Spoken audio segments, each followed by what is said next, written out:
Assalamualaikum warahmatullahi wabarakatuh. Halo teman-teman semuanya, kembali lagi bersama saya Widi Novianti. Di video kali ini kita akan membahas bab yang ketujuh, yaitu Internet Gateway. Nah, ini adalah materi-materi yang akan kita bahas kali ini. Pertama-tama kita ke pengenalan Internet Gateway terlebih dahulu ya. Nah, ini dia contoh topologi yang akan kita gunakan ke depannya. Di sini terdapat 5 VPCS atau PC, lalu ada juga di sini switch dari vendor Cisco, kemudian ada router mikrotik yang terhubung ke internet. Jadi nanti router kita akan mendapatkan internet yang kemudian diteruskan ke 5 PC-PC klien tersebut. Nah, ketika klien-klien tersebut bisa internetan, maka router kita sudah bisa disebut dengan internet gateway. Langsung saja kita coba di lab environment-nya.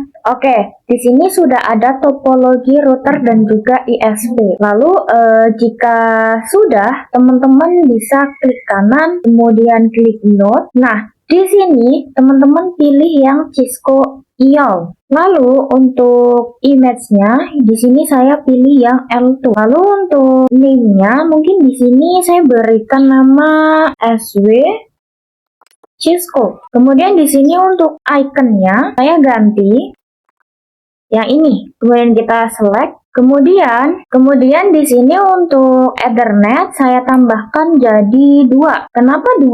Karena switch itu kan ada 4 ether ya. Nah, per ether itu ada 4 port. Berarti kalau saya ambil 2, maka port yang dihasilkan adalah 8. Oke, jika sudah bisa kita save. Kemudian kita taruh di bawah switch-nya mungkin. Setelah itu kita tambahkan PC-nya. Di sini kita bisa klik kanan juga, kemudian klik node, kemudian di sini kita klik yang virtual PC atau yang VPCS. Kemudian di sini untuk number of node-nya saya ganti menjadi 5 karena yang kita butuhkan adalah 5. Oke. Kemudian kita save. Oke, sudah ada 5 VPCS ya. Kemudian di sini kita bisa ganti nama VPCS-nya agar urut. Di sini berarti VPC 1. Ini juga berarti VPC 2. Pokoknya seterusnya ya sampai VPC 5. Oke, kemudian jika sudah, teman-teman bisa benahkan tata letaknya. Oke, seperti ini. Kemudian jika sudah, kita hubungkan kabelnya. Ini kabel dari switch ke router. Kemudian kita save. Lalu kemudian dari switch ke VPC-nya.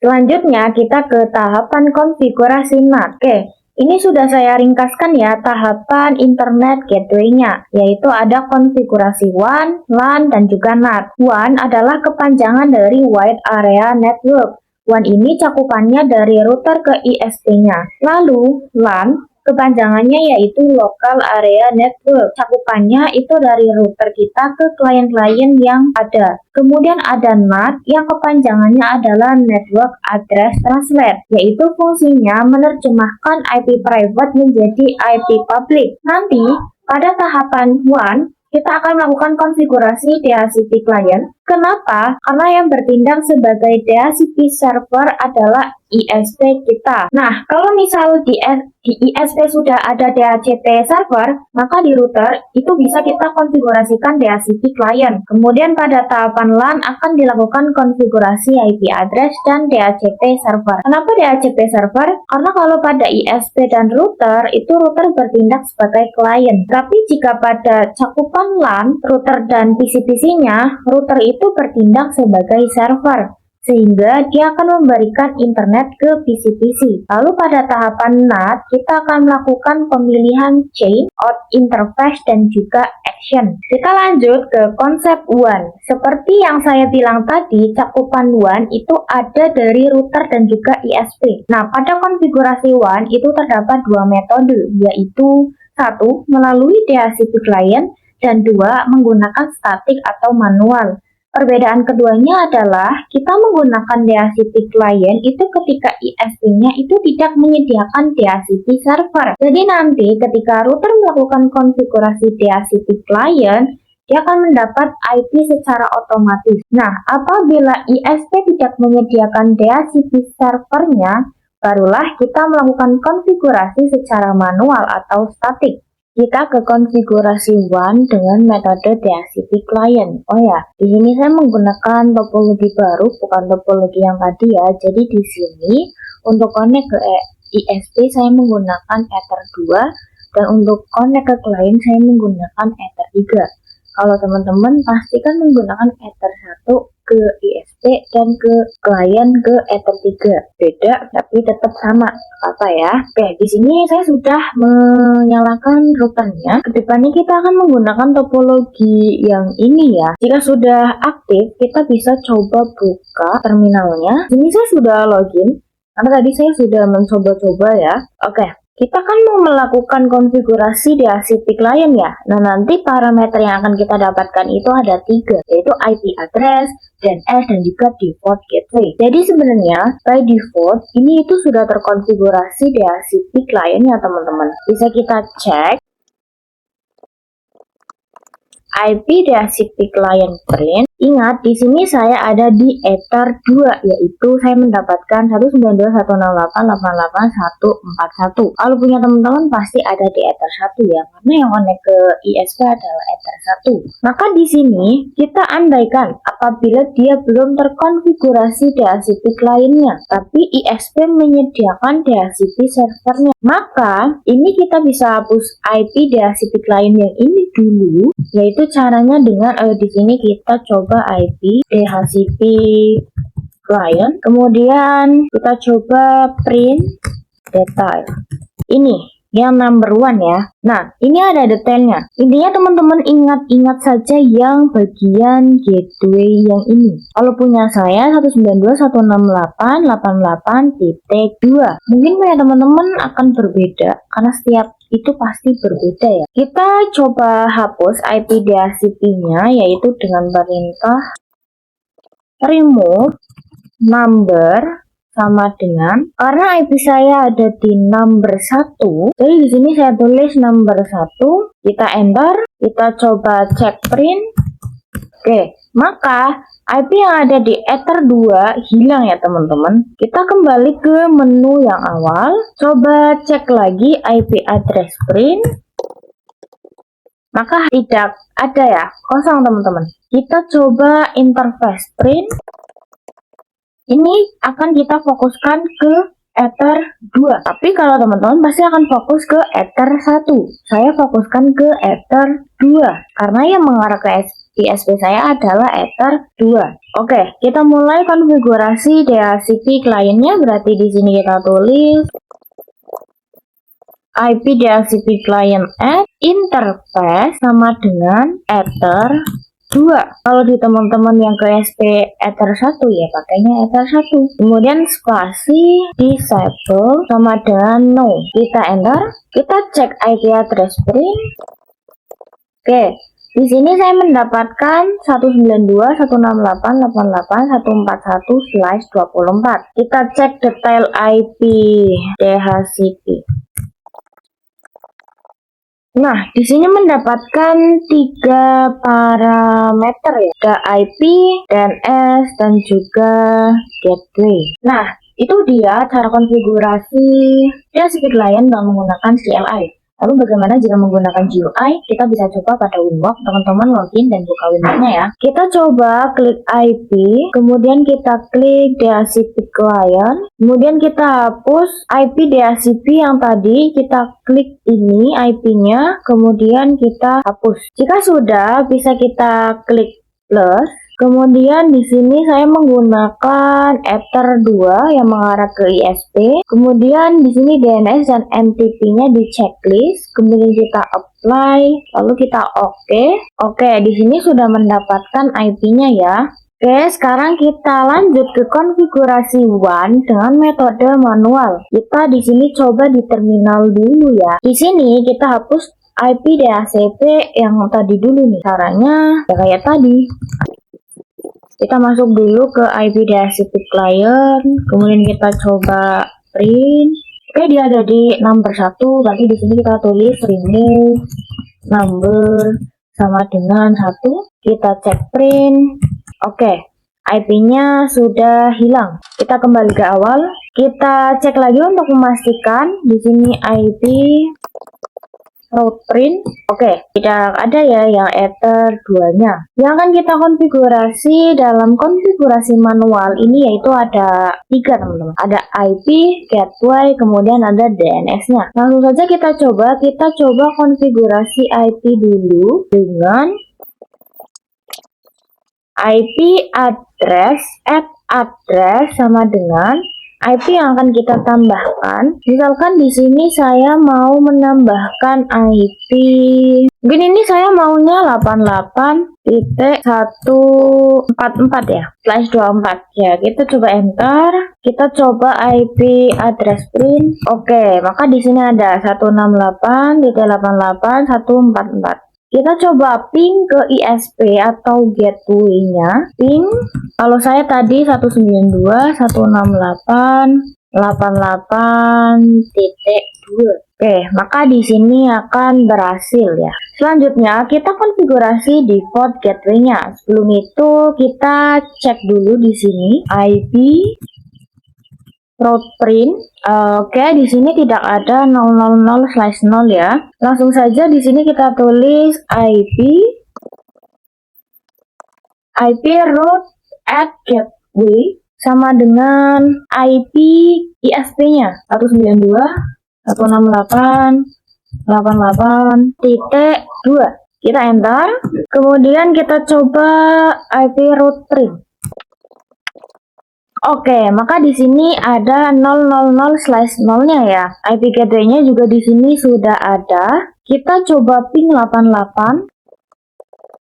Maka di sini akan berhasil.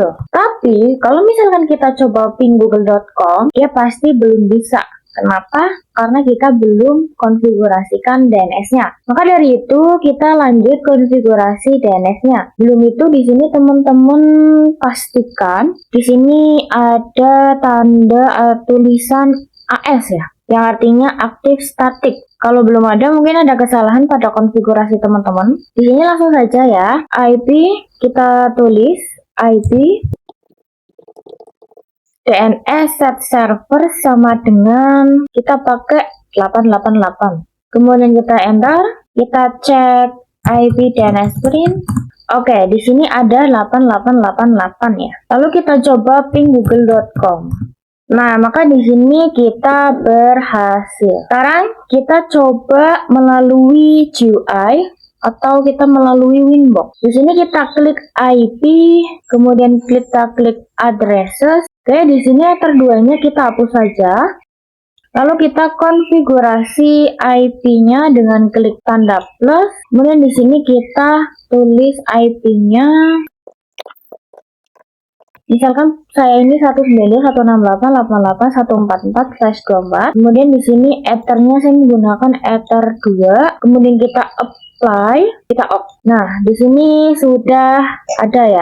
Lalu kita konfigurasi gateway default-nya. Di sini kita klik IP, kemudian kita klik routers. Yang AS, yang ini kita hapus. Kemudian kita klik plus, lalu di sini DSC address 0000/0, biarkan saja. Kemudian kita ke gateway.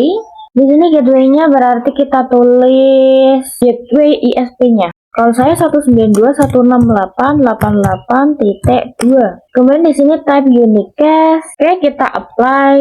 Lalu kita off. Kemudian DNS, kita klik IP, lalu kita klik DNS. Kemudian di sini kita sudah ada ya servernya 888. Kita apply saja, kemudian kita oke, selesai. Kita coba cek ping ke new terminal. Ping google.com. Nah, maka di sini berhasil. Sekarang kita lanjut ke konfigurasi LAN. Untuk konsepnya sudah saya jelaskan sebelumnya ya. Langsung saja kita praktikkan di Winbox. Di sini kita buka Winbox-nya ya. Ini sudah ada di addressesnya. Di sini kita tambahkan yang baru. Kita klik add. Kemudian di sini IP-nya misalkan saya mau 192.168.99.1/24, dan untuk interface-nya ini saya Ether 3 karena yang mengarah ke klien adalah Ether 3. Kalau teman-teman mungkin menggunakan Ether 2 ya. Kemudian kita apply. lalu kita oke. Nah, selanjutnya kita konfigurasi DHCP servernya. Di sini kita klik IP, lalu kita klik DHCP server, kita ke bagian DHCP setup.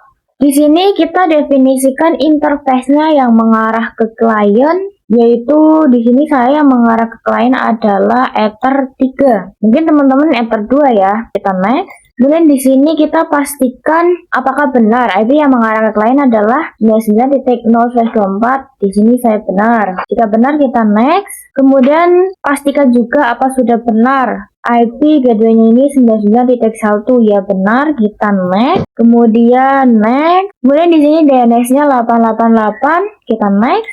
Kita next. Oke, successfully ya. Kita oke. Kemudian kita lakukan pengujian apakah perangkat-perangkat VPCS sudah mendapatkan IP address secara otomatis atau belum. Di sini kita nyalakan semua VPC-nya satu per satu ya. Di sini sudah menyala semua ya VPC-VPC-nya. Kita coba buka terminal VPC 1. Nah, di sini kita coba show IP.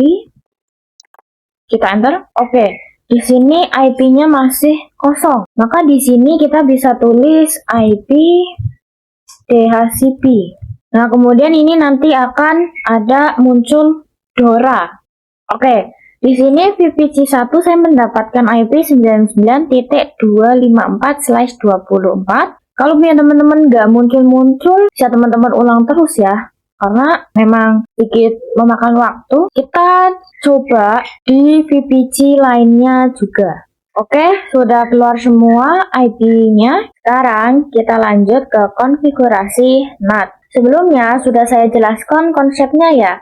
Jadi nanti IP private client akan ditranslate agar bisa internetan. Di sini kita buka Winbox-nya. Untuk konfigurasi NAT, kita bisa ke IP, kemudian kita ke firewall, kemudian kita ke bagian NAT. Lalu kita klik plus. Nah, di sini kita fokus pada chain, path interface, kemudian juga action.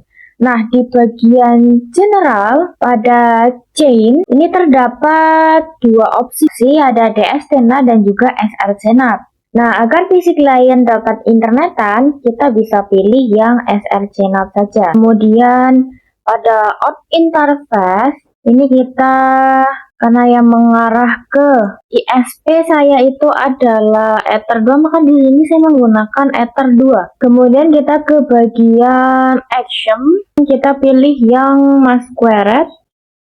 Masquerade itu menggabungkan beberapa IP private yang nantinya akan dihasilkan dalam satu IP public. Jika sudah bisa kita apply, lalu kita off. Kemudian pada VPC-nya kita coba testing. Ini tadi timeout ya. Kita coba testing 888. Nah, maka di sini berhasil ya teman-teman. Sekarang kita lanjut ke NATRIX. Nah, sampai saat ini selesai sudah konfigurasi internet gateway kita.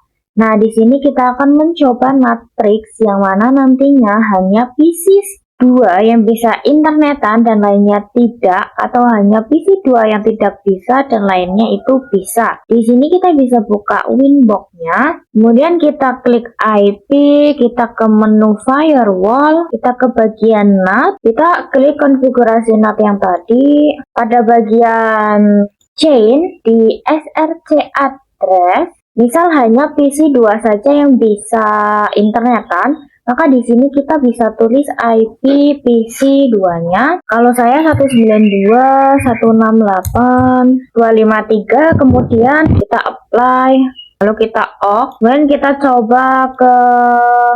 coba uji pada VPC 2-nya. Coba pin google.com pada PC 2 berhasil ya, karena memang hanya PC 2 yang bisa berhasil, dan jika saya coba di PC lainnya pasti dia tidak akan berhasil. Nah, kemudian kalau misal di sini saya checklist pada bagian IP src address-nya, kemudian saya apply, lalu saya oke, maka hanya IP itu saja yang tidak bisa internetan. Kita coba. Sini saya coba ping google.com pada PC 2 yang seharusnya tidak bisa. Oke, di sini gagal ya. Nah, jika saya coba ping pada PC lainnya itu pasti akan berhasil. Kita lanjut ke pembahasan terakhir, yaitu melakukan perapian konfigurasi. Jadi tadi kan kita melakukan matriks ya, yang membuat PC2 itu tidak bisa internetan. Maka di sini bisa kita rapihkan. Kita buka Winbox, kita klik konfigurasinya, kemudian di sini kita uncentang dan di sini IP-nya kita hapus. Oke, kemudian kita apply, lalu oke. Oke, saya rasa sampai di situ untuk pembahasan kita di bab 7 ini. Kurang lebihnya saya mohon maaf. Terima kasih. Wassalamualaikum warahmatullahi wabarakatuh dan sampai jumpa di video yang selanjutnya.